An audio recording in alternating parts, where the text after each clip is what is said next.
సంఘాలు బలోపేతం కావాలి, మనోళ్ళకు మన హక్కులు సాధించుకోవడానికి పూర్తి బాధ్యత వహించడానికి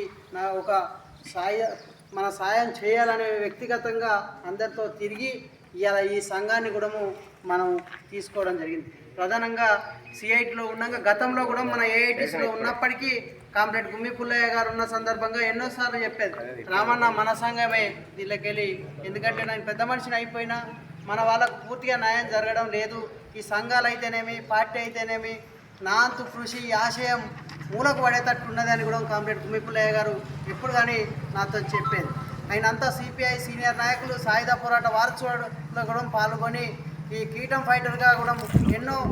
పోరాటాలు చేసినప్పటికీ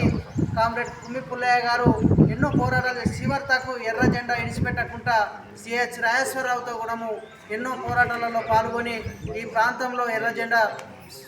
సుదీర్ఘంగా పోరాటం ఊపిరి శ్వాస ఒడిశాంత వరకు పోరాటం చేసినటువంటి వ్యక్తి కామ్రేడ్ గుమ్మి పుల్లయ్య గారు. ఆయన ఆశయం మీద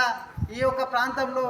ఇలా పార్టీ వెనుకబడిపోతుంది, రామన్న నువ్వైతేనే ఈ పార్టీ ముందడికి నడిపించగలుగుతావు అని చెప్పేసి మొండు పట్టుబట్టి నన్ను ఈ పార్టీలో సిపిఐలో ఆకర్షించి